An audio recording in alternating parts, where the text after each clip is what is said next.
All right, everyone. Welcome to episode 2 of Repressed Humor Issues. I'm Ryan.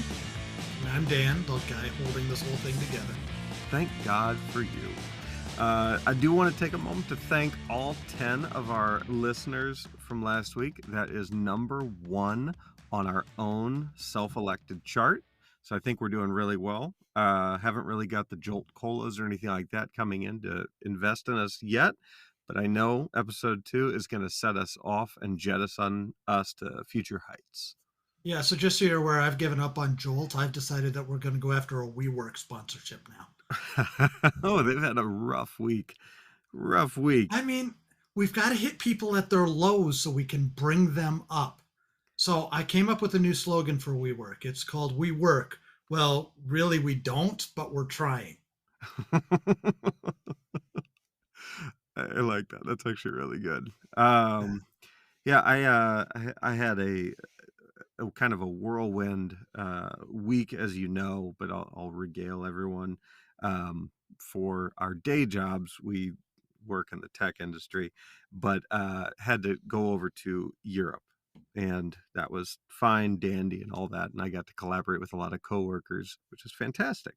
What was not fantastic is how it ended, where on Saturday, I decided to come down with a 14-hour bout of food poisoning. So that was exactly how I wanted to go into my Sunday flight. That was 8.5 hours back. Probably one of the more uncomfortable flights I've ever had after having a 14-hour bout of food poisoning. But Damn the Dutch. yeah, I mean, that works on so many levels when you think about it. it does. It does. I mean, thank God for Europe giving me now food poisoning twice in 3 years.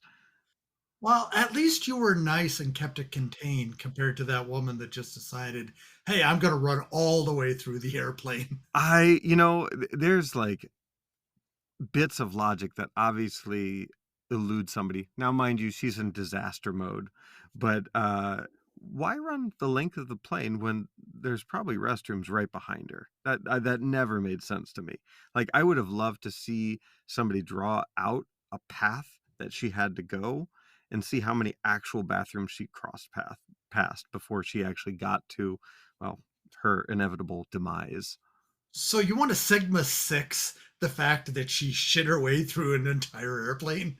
Look, there's a lot of things in the process that were flawed, and I'm sure we can uncover a lot of solutions with all the pain points along the way. Yeah, no, that was just a shitty moment in her life that I doubt she wants anybody analyzing to the point of how could she have shit more efficiently? Just I, not where she wants to go. I didn't get my badum hiss in there, but there was a moment for it, but that moment's passed. Anyway.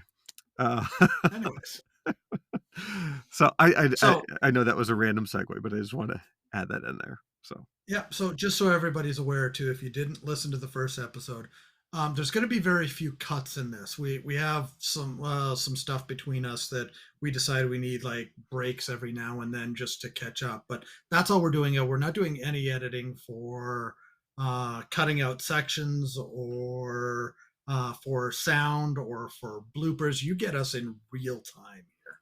yep, you're going to get all my verbal trip ups, my verbal misspellings, the fact that Dan cannot count on his actual fingers.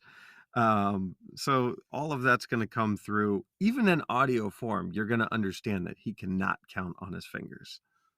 You all have to realize too, I can see Ryan and he can see me. So part of what's going to happen as this evolves is we're going to be trying to make each other laugh just by other stuff that you may not be able to see. We're going to try to make each other break here. I mean, I'm pretty hard to break, I think. Uh, Okay, now we're not talking about your kinks. We talked about this. you know what's interesting though about breaking, like SNL and all that, where I do crumble the most is in a corporate meeting.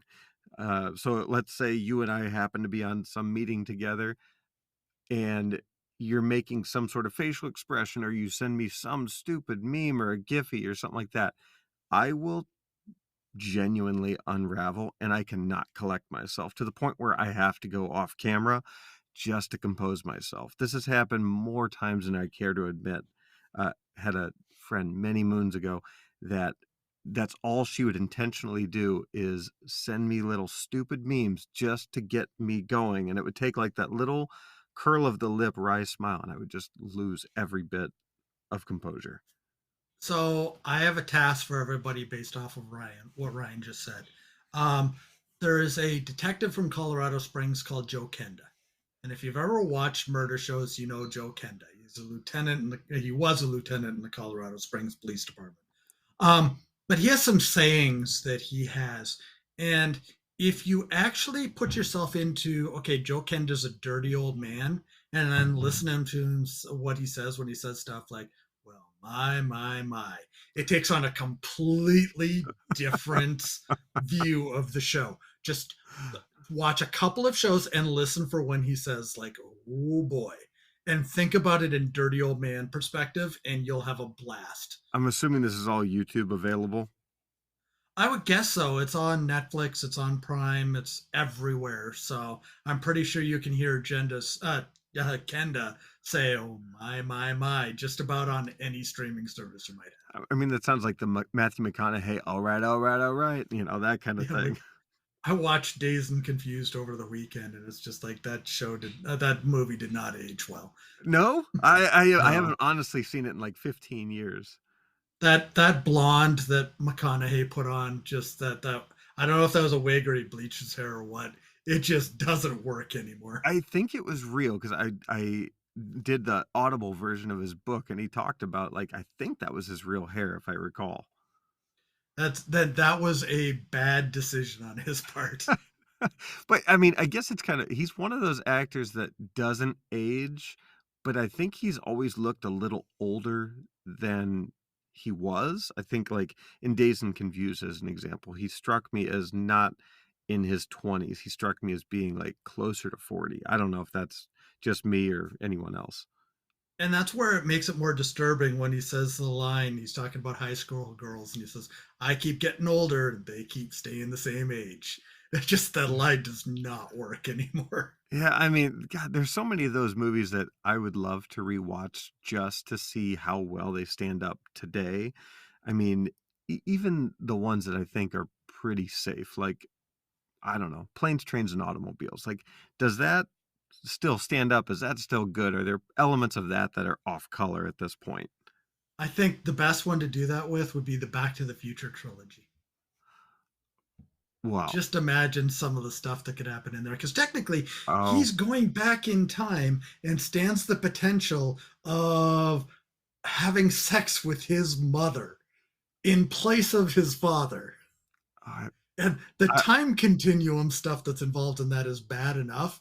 But just think of the position that he put himself in to be the kind of person that might have sex with his mother. wait, is this like a well-known part of Back to the Future? Because this is the first time I'm hearing of this potential Oh, phenomenon. you think about it. His dad's supposed to fall out of the tree and get hit by the car and go in for dinner, but he gets his dad to go get to leave, and then he gets hit by the car. He goes in, and his mother's fawning all over him, wants to go to the dance with him, all that sort of stuff. His mom wanted to have sex with him. Okay, not his dad. I So the whole concept is a whole bunch of time traveling incest. I think I like those movies less now. I think that should be the name of this episode, Time Traveling Incest. Oh, man. Um, Speaking of that, we should move on to our first thing that we're going to talk about today because we've spent 11 minutes talking about nothing, I which know. will happen in this, but That's fair, but, I guess for everyone, that listened to the last week, we do have a wheel of random. I don't know if we've ever really given it official name that's gonna hold, but it's filled with random topics that will kinda give us a kickoff to discuss. Now, these are completely at random, so Dan, without further ado. we're on to a great topic here that parlays into what we were talking about, the shittiest discussion ever. And so this goes back to I've hit an age where there's certain things that have to start happening, and I was given the choice of either It's not I puberty, folks. It's could. not puberty. Yes, Mr. 57. I was given the choice of either I could, we were referenced in my household as shit in a box, or I could have a camera shoved up my ass. I decided shitting in a box was a better idea. So now I get the box, and it comes with a whole myriad of instructions on how you're supposed to do this. No And pun we don't intended have on the them as a whole. sponsor. I'm sorry, what? No pun intended on the whole. Anyway. Well, so it comes with a whole bunch of instructions, but this thing is basically just a contraption that sits in your toilet that has a bucket in it. And that bucket is probably no more than about 6 inches deep. Now, No. Oh, no, no. it's not deep. And so I am what they have affectionately called a mass producer. And you know that you're a mass producer if you've ever had to like sit up off of the seat and wiggle a little bit to get that last little bit out. Oh, my Okay. God. Oh, my God. That's so descriptive. I mean, um, I I know the absolute best way to use a plunger because I've used so many different plungers in my life that it was just a necessity to learn how to use them properly because nobody uses them properly. And I'm not going to go into the discussion of Uh, why, but velocity of and volume of water equals more pushing potential. That's all that you really care about. yeah. I'm not one of those people that has the mystery poo. You know what a mystery poo is? No. That's when you poo and then you look back and there's nothing there because it already went up the little tube. Oh, No, mine are always there. So, okay. and anybody right now who says they don't look back is lying. Yeah, I agree They're with that. Everyone's looking back. absolutely lying. Everyone's looking back.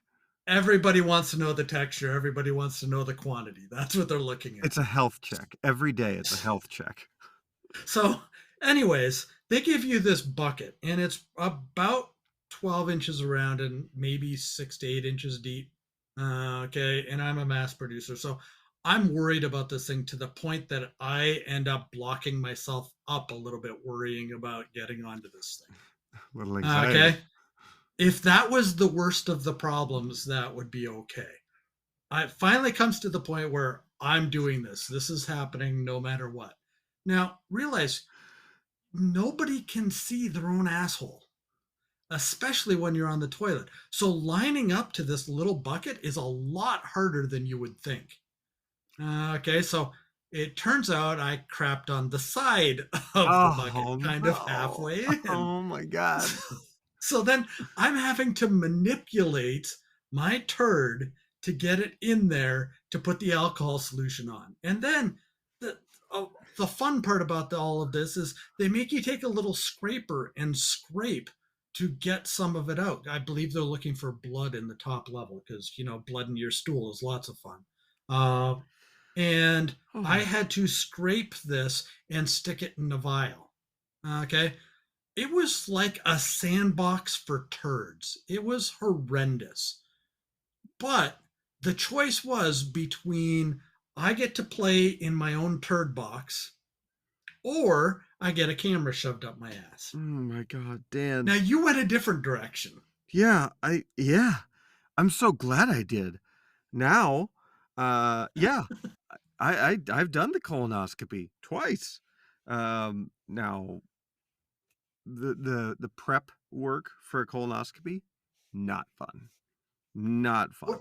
we're not holding anything back here, so you might as well tell them what that involved. So, I mean, it has varying degrees depending on, I think, who you go to and the time in your life because things have modified and improved. Whatever, you're still shitting your brains out.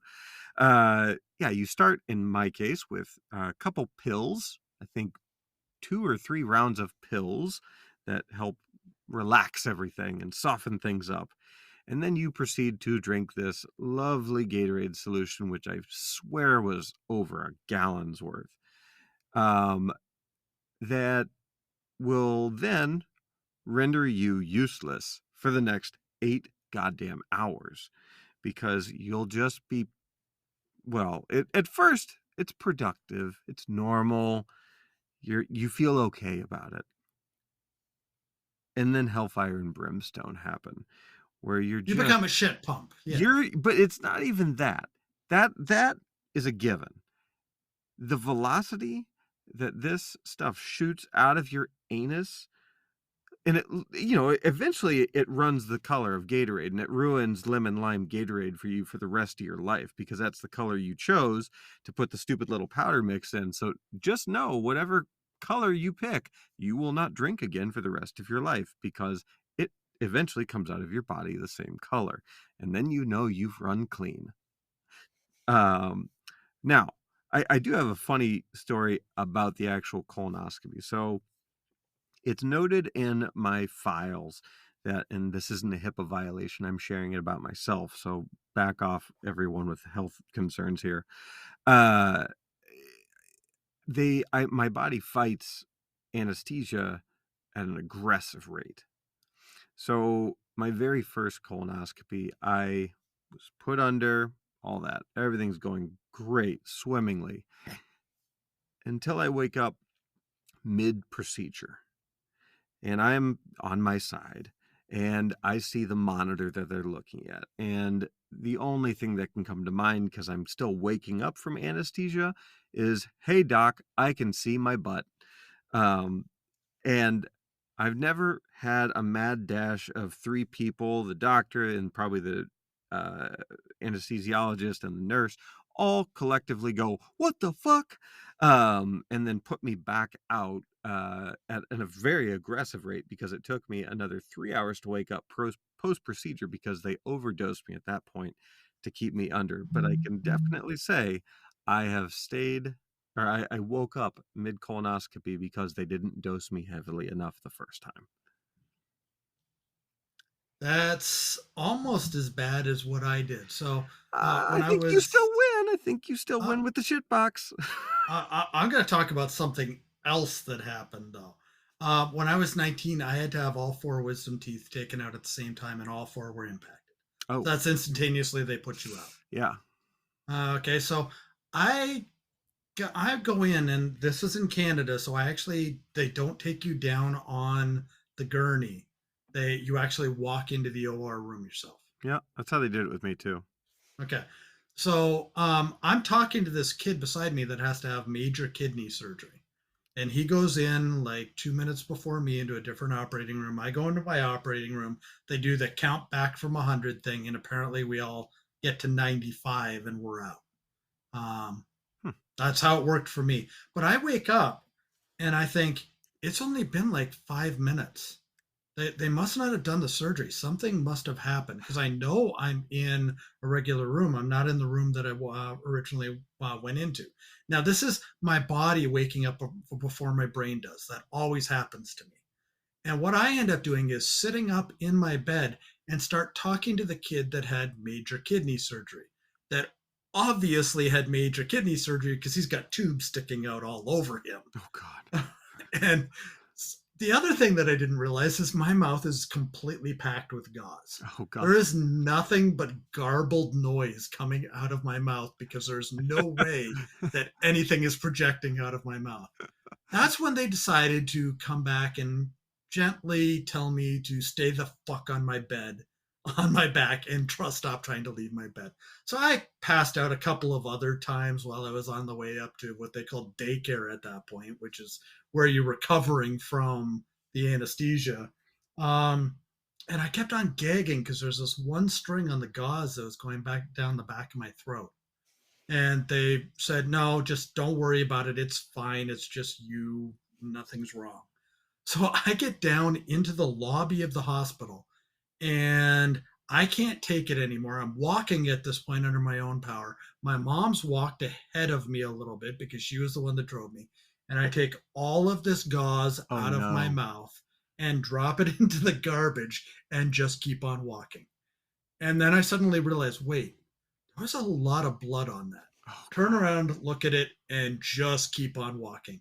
Because there was nothing good going to come from me either looking at that nor going back to somebody to tell them that I just put a biohazard in one of their regular garbage cans. Oh no. Did you bleed out? Or not bleed out, but did you, like, I keep bled bleeding? for a while. Oh Yeah. god. So that was interesting. My I actually a couple days later, I had a I started with children very young. So I told you I was 19. I already had a son at that point. I was driving him to daycare, and all of a sudden I realized I took my pills way too close to my jello, and we pulled into this parking lot, parking ramp, and I just let all heaven and hell go. I just couldn't hold it in anymore. I had found a plastic bag in the back of my car and just heaved for about 10 solid Oh, minutes. no. Tied off the top of the bag, opened up my door, put it next to the pillar that was right by my car, dropped it, closed my door, left, paid the $2 for the parking, and never went to that parking ramp again. Oh my gosh. Wait, you All this while my 8-month-old son is sitting in the back, just playing away like nothing's wrong. Daddy's not just hurling out his guts into a plastic bag. I caught a point of distinction I need to just briefly ask about. Parking ramp equals parking garage? Yes, Thank you. I'm not Canadian. we wouldn't want you anyways. I do love So, but I've had this thing where my body always wakes up sooner than my mind, anyways. And the funny one was when I had my appendix out, I had to tell my boss that I wasn't going to be able to be in the next day, and they had me on a ton of morphine. So I left him a voicemail because he did not answer his phone. And uh, when I came back to work, he said, "You got to listen to this." And he played me the voicemail that I left him, and it was, "Yeah, Jeff, I'm not gonna be in tomorrow. I'm having my appendix out. Are you I butt don't think I'm gonna be able to make it. Bye." were were you butthead? I mean, I don't know what I was at that point. I don't remember calling him. I don't oh. remember leaving the message.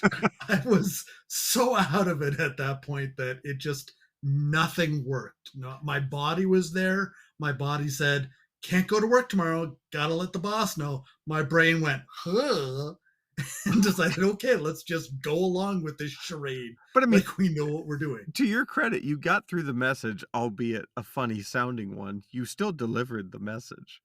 Yes, but it got played, I'm sure, many times for many people where we worked after that.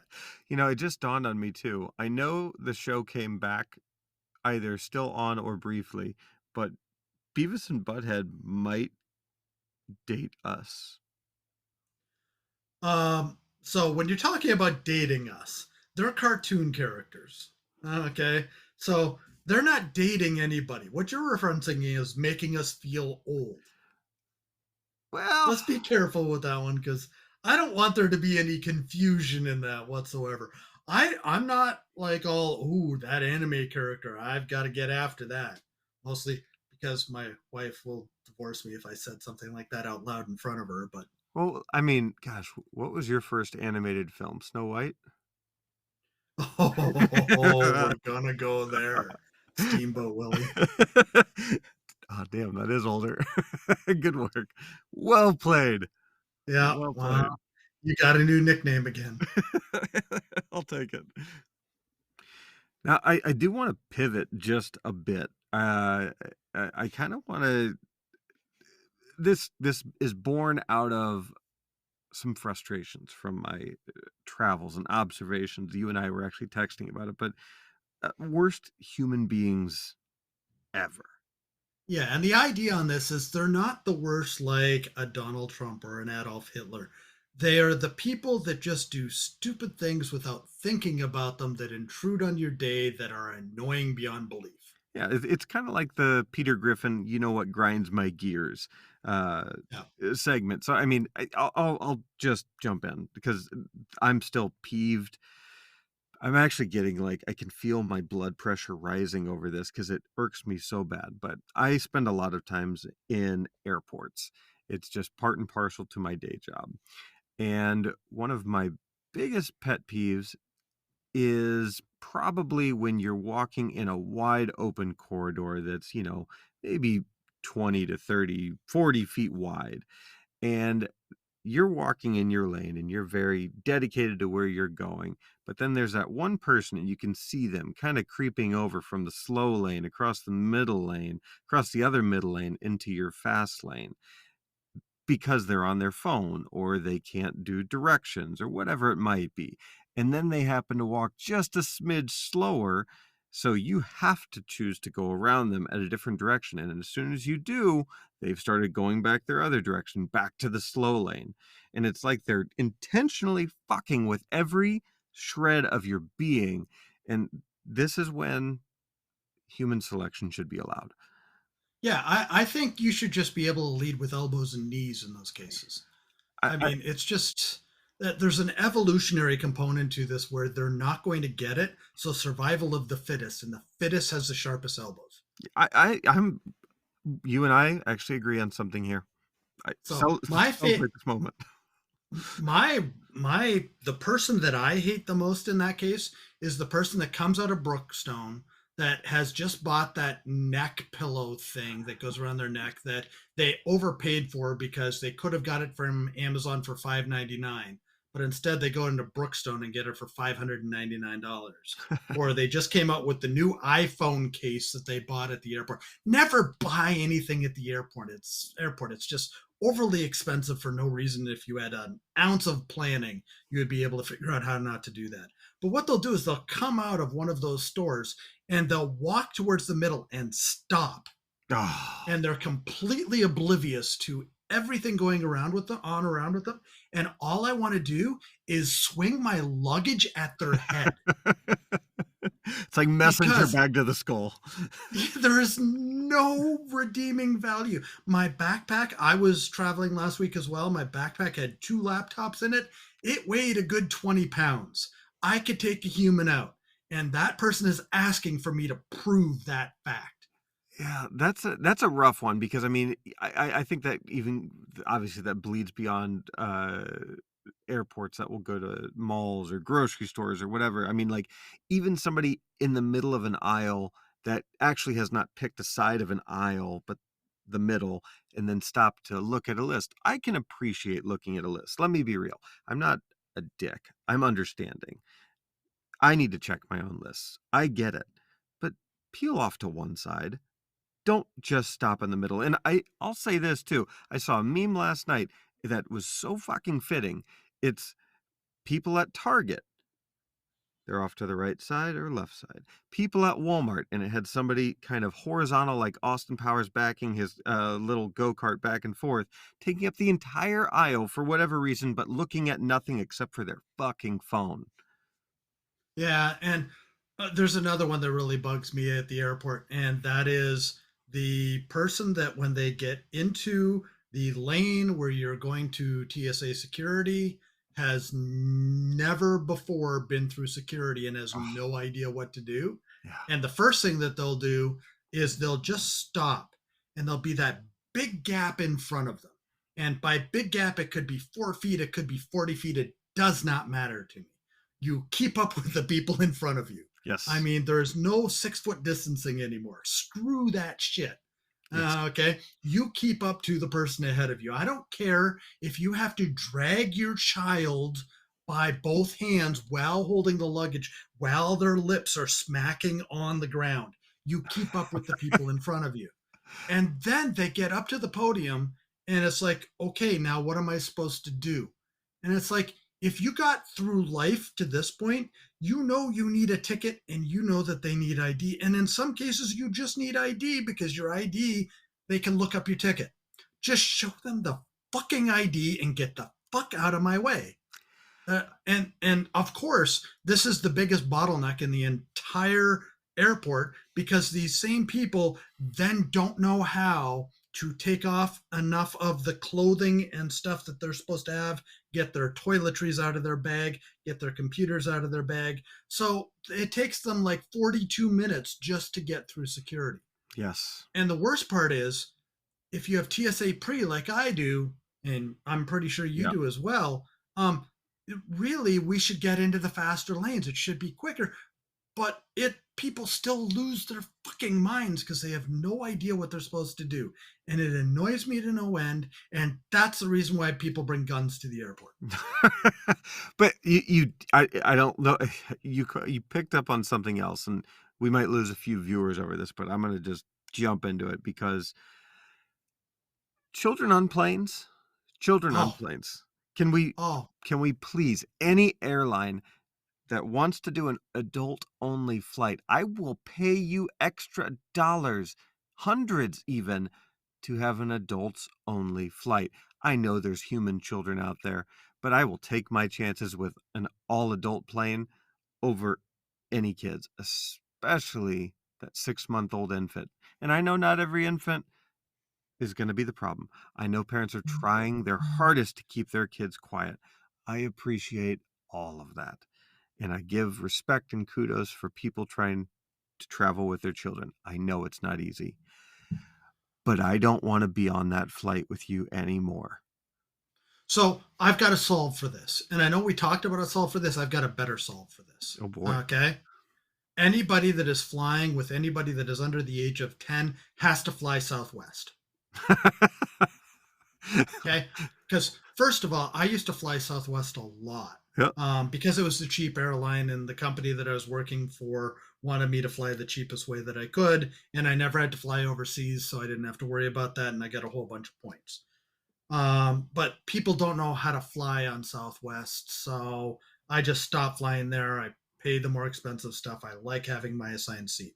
But if you put everybody that ever wants to fly with a child onto Southwest, the rest of the airlines would run much better. Yep. So I say that every single child has to fly Southwest. I don't care if the parents fly Delta, put the kids on Southwest, and pick up the kids when they get there. Just the kids have to fly Southwest. I mean, I'm surprised you didn't go with like Spirit or Frontier for that child allocation. I'm trying to be reasonable here. You do I have a mean, heart. You do have a heart. nobody should fly Spirit. I mean, that's not an airline. That's a war crime in the air. I contend that I would rather fly Spirit than Frontier. I would rather fly Delta in Delta Comfort, which I always get because I spent enough time on Delta. And every once in a while, you saw I got that first upgrade to first class I have ever received. I'd rather do that than fly in an airline that the seatbelt costs me extra.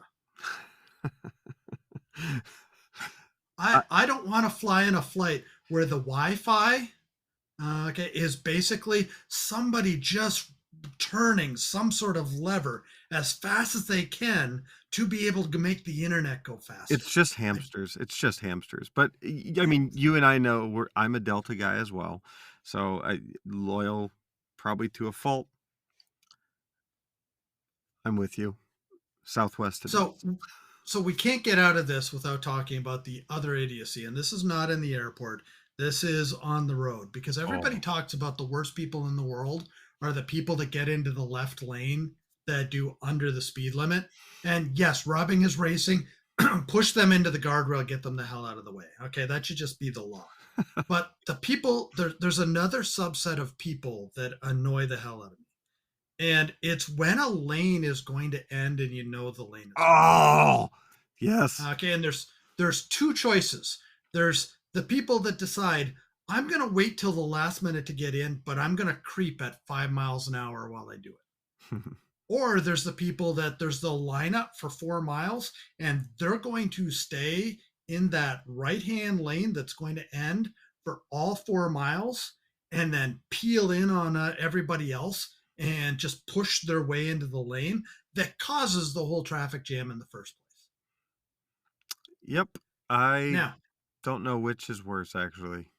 it should be legal if you see somebody do that to go up to their car because it's going to be a traffic jam, so they're going to be stopped anyways. Pull them out of their car, Rodney King them, and get back in your car and keep on driving. And I realize I'm going to catch hell for that reference, but can't we all just get along on the road too?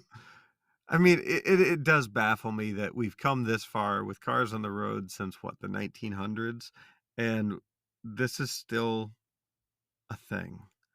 Well, they've done excuse me, they've done studies where they'll put like 15 cars in a roundabout, okay, in a big roundabout, and they'll tell them just drive 25 miles an hour, and within 2 minutes there's a traffic jam. Now, first of all, roundabouts are communist. I don't care what anybody says. They're socialism at their worst. Okay. Chris Hemsworth gets credited with this thing that says, "I have so little trust in humanity. I look both ways at a roundabout." Nobody knows how to use a roundabout properly. I Okay, so I do too, though. I look both ways because I've seen people, like, I think I was in, Kentucky, and people were going the opposite direction. I was like, "What's even happening?" Z yeah. it's something else. It's stunning. And the worst part is they put in the roundabouts to save money, but it takes more money to tear them back out than just having a regular intersection. And they eventually realize it slows people down so the accidents aren't as bad, but there are more accidents at the roundabout than there are at regular uh, intersections. I mean, I'm rather new to the DMV area, but there's a shitload of roundabouts in this whole newfangled area. The biggest problem I have with them, I'm an okay driver, not the best, not the worst. There's sometimes 6 options for exiting on a roundabout, and you have 3 lanes. 2 of the lanes are correct. 1 lane, you're gonna get honked at by everyone. I always somehow seem to figure out which lane that one is in this city. Even when I choose the middle lane, which I perceive to be the safest, I'm still wrong. Well, that's because you're in a position that you can never be right. A roundabout is never right. Okay, you either have to be Literally. extremely aggressive, which my wife is extremely aggressive in roundabouts. I mean, if there is 2 inches of space for her to get in front of a car, that engine is gunned and she's getting into that space. And then what happens is that person behind her hits the brakes because they don't know what's going on because they're in a roundabout and you're confused anyways. And my wife's taking off. And then the people behind that slow down and the people behind that slow down. And suddenly there's a traffic jam for 17 miles in Minnesota somewhere. I It's mean, just roundabouts are evil. Roundabouts bring out the worst in human beings. I'll concede on that. All right. I there's a I'm just gonna say it. Is SpongeBob a mutant from a nuclear disaster? Okay. So I saw TikTok on this, and it's actually pretty interesting Like a to conspiracy theory TikTok kind of thing? yeah, yeah, it was interesting because um there's been a lot of nuclear weapons that have been tested over the last 60, 70 years. There was the blast that they did, I think they called it the Bomba, which was the largest blast ever that was in northern Russia. But the South Pacific has just been ravaged by nuclear bombs. And Yeah. one of the places that they do it is Bikini Atoll. I'm not familiar with Now, that location in the world. it's in the South Pacific. It's pretty remote. But remember, SpongeBob lives in Bikini Bottom. Correct. And Oh, Bikini Atoll was where they did a lot of nuclear tests. So if you think about it, you have a talking sponge that can recontort itself into a whole bunch of different shapes and can talk underwater without generating bubbles. In fact, there's lots of liquids that just seem to act like normal liquids underneath here. And all of a sudden you start realizing, wait, is SpongeBob a mutant from a nuclear holocaust? well, Because go ahead, Ryan. wha Try to think through the implications of that. well, okay, so I'm thinking about the supporting cast. I mean, what is it? Is it Patty the squirrel, I It's a, think? I've watched it a bunch of times and I can't remember her name. I don't think it's Patty, but Well, I know who you're talking about. so this is I guess I'm inadvertently supporting your opinion here. She's in, like, a spacesuit, more or less, which could be perceived as being like a hazmat outfit of some sort. She's in a self-contained area Yeah, underneath the sea in that glass dome. Okay. You have Squidward, who doesn't like. How many squids do you know that would have the dexterity to be able to play a clarinet? 3. Okay. You have Mr. Krabs, who at different times has fallen completely to pieces and resurrected himself and done all sorts of zombie type stuff. Uh, Okay, they're all eating burgers under the sea, yet there is no cows to make the beef. and then So there's that beef is coming from somewhere. okay, well, explain Patrick then. Patrick's just Patrick. I mean, he obviously has some DNA damage based off of how stupid he is. Okay, but Patrick's a starfish. Starfish can reassemble themselves. Well, they don't reassemble; they grow new appendages, but they're hard to kill. But they go fish. They go chasing jellyfish in nets. Tell me, who's going to do that that doesn't have the radioactive damage from a nuclear bomb being blown up right on top of them? I But mean, that's Bikini Atoll, Bikini Bottom, it just makes sense. oh, I this is so fascinating to me. I mean, this is net new information. I mean, I yes, this is So it. there's even more to this because remember one of the movies there was the guy that played the dolphin that sounded an awful lot like Patrick Stewart that was a watcher from outer space, and we know that the conspiracy theorists say that nuclear blasts attract aliens. Okay. There's the whole in that exact same movie, I believe it was. There was the whole Bikini Bottom becoming just some sort of Mad Max wasteland, and then instantly being back to what it is. There's the chum bucket. Oh, Where are they yes. getting the chum for the chum bucket? I mean, there's a lot of things that just line up to the one of the most favorite TV shows of my child's life might be about a radioactive disaster. Uh, so, yeah, yeah, yeah, why not? I So, mean, shit, it actually, like, all of that lines up. I think that's better than any other theory from where he's come from. so if you think about it, what other TV shows, cartoons like that, have been a part of something that was actually something else that happened that they didn't realize that they were a part of? If you Hmm. start thinking about this, you can go in directions that are really weird because the Jetsons, although they were really advanced, could have been in some sort of dystopian universe that they were just the overlords over top and the rest of humanity was underneath. What does that make the Flintstones? What the Flintstones are probably the ones underneath, if you think about it. Yeah, that's fair. They're living in that dystopian Mad Max universe where they have to use their feet to propel their cars and they're digging quarries for their masters up above with dinosaurs and living with very little technology besides TVs, while the Jetsons are up in their flying cars and going to doing all the shopping and getting their food instantly prepared for them. And they don't have to have animals that kick them out of their own houses. This is so strange. Sorry, Yeah. now I'm sitting here mentally jogging through every cartoon and seeing, like, is this a thing? Is this a thing? Well, think about Frozen. What if Frozen is just somebody that's on an LSD trip? Unpack that. Well, think about it. It's this young girl that is trying to get her sister to play with her, but maybe it's just an older girl that's having an LSD flashback to her childhood that all of a sudden you have the talking snowman and you have the reindeer, you have all the The little trolls gnome that things, could yeah. talk that come out of the rocks.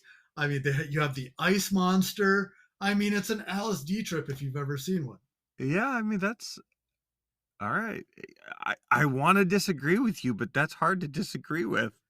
So, to the 10 people that are going to listen to this, what I want out of this segment is for you guys to come up with a show that acted like something that was probably a small microcosm of a bigger thing that happened that created the little universe that they were in. And I would love for somebody to do this with Saved by the Bell. Saved by the Bell? Screech. I mean, come on. Somebody's got to explain Um, Screech. yeah, there's no explaining him. He's just a mutant for Yeah. sure. Or alien, I guess. Alien's probably better, more So apropos. what I want you to do is I want you to email your thoughts with your full theory to repressedhumorissues@gmail.com. And in a future episode, we'll bring up some of the best to repeat this. Yeah, I think that'd be good. That we could come up with like a top 10 list that we rank and perceive to be correct because we're right. Yeah. Yeah. Yeah. You're going to try to be funny and we're going to be funnier. That's just how it works. Yeah. And it's just going to keep getting funnier because we're playing this back to ourselves and laughing maniacally. Yes. So tying this back to something, if somebody wants to go through the whole conspiracy theory about Marty McFly potentially sleeping with his mother and the potential implications of that, I would love to hear your thoughts on that one as well. I would love to let's extend that actually. I would love to know other movies that people have stumbled across that have space-time continuum fissures, if you will, uh, that are as egregious as Back to the Future because that kind of blew my mind. And I hate to admit this, but I am a film major, but I obviously lack film knowledge. This is what you get when you go to a film theory school. So thank you for that. Yeah.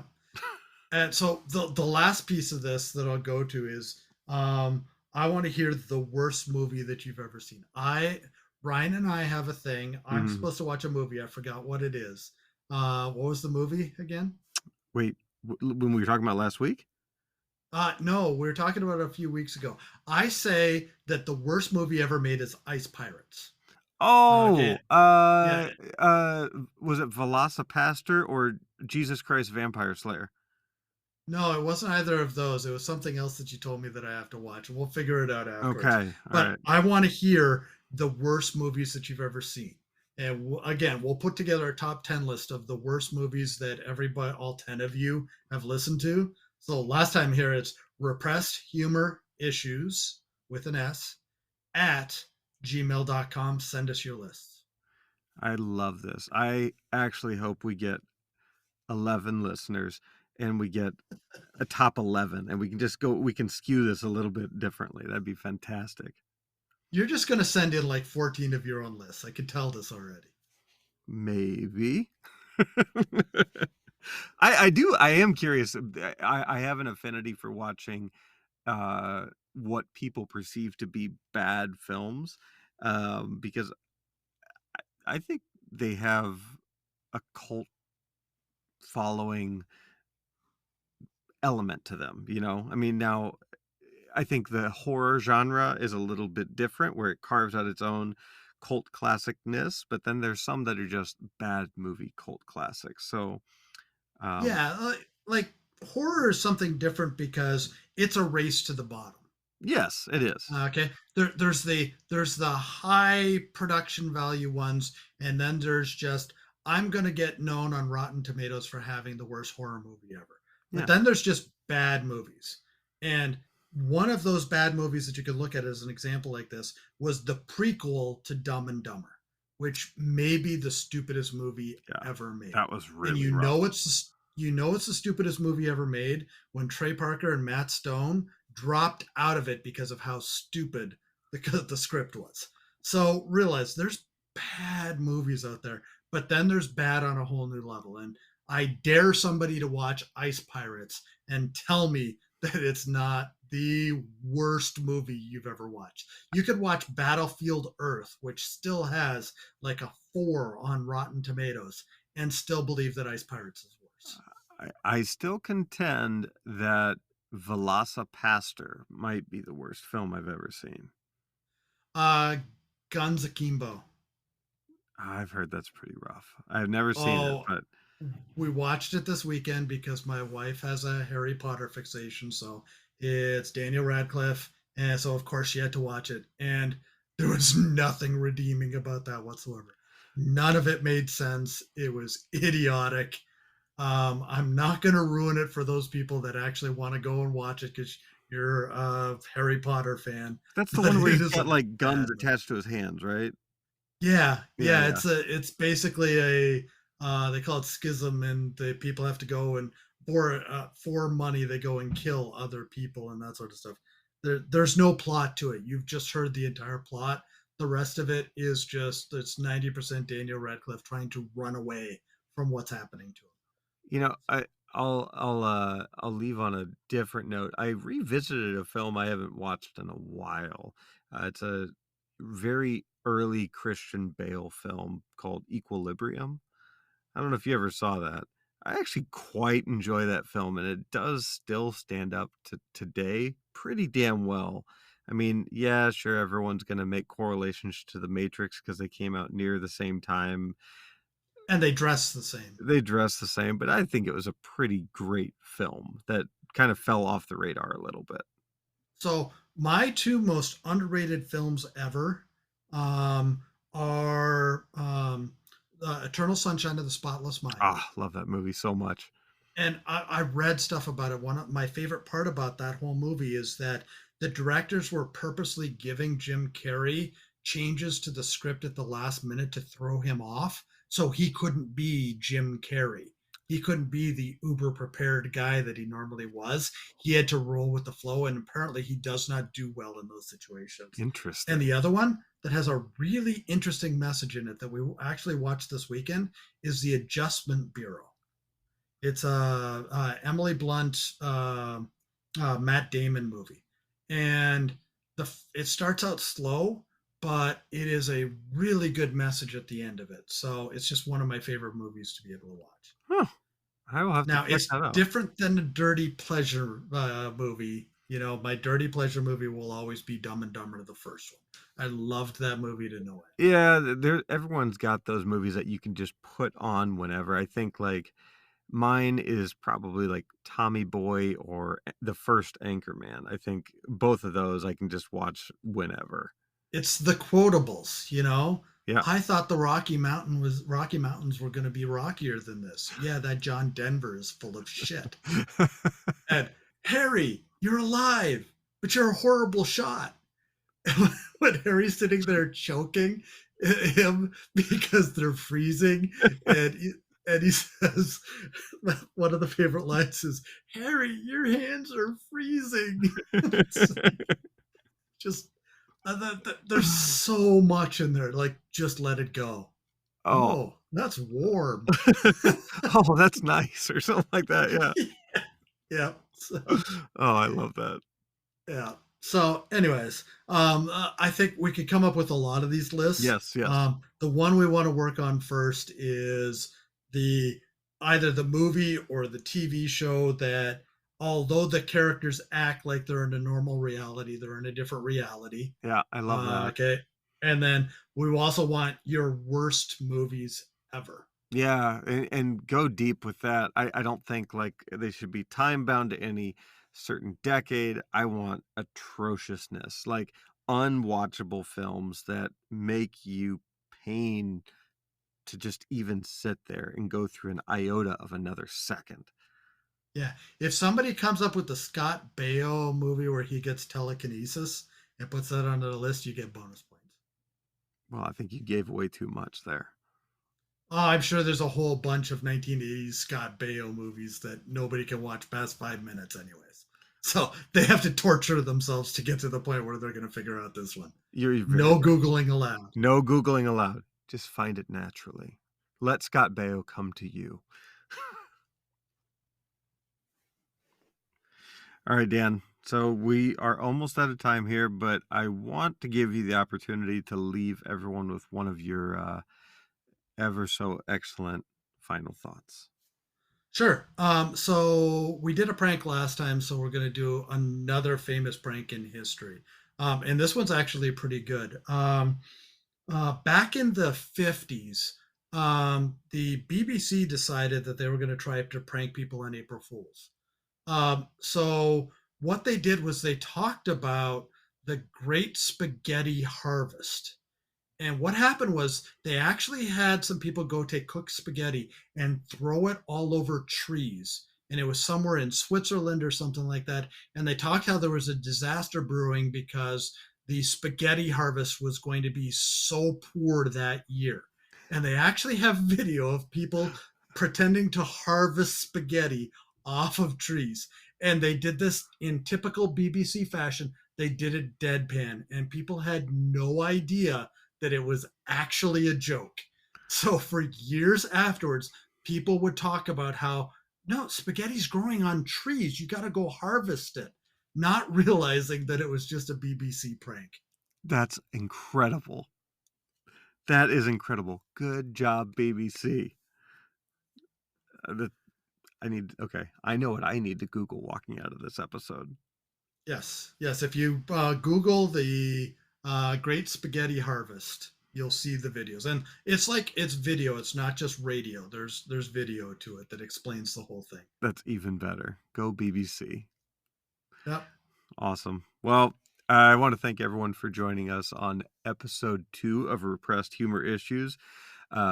If you have any feedback, comments, questions, or you want to provide any of the material for our upcoming top 10 or 11 lists, please email us at repressedhumorissues with an S at gmail.com. If you're gonna send goatsy pics, please put Ryan's name in the topic so I know not to open it. Thanks for that, Dan. Thank you so much. And we are streaming on Spotify and Apple Music Apple. and on Amazon podcasts. Beautiful. So until next time, I'm Ryan. I'm Dan. We look forward to talking to you next week. Thanks, everybody.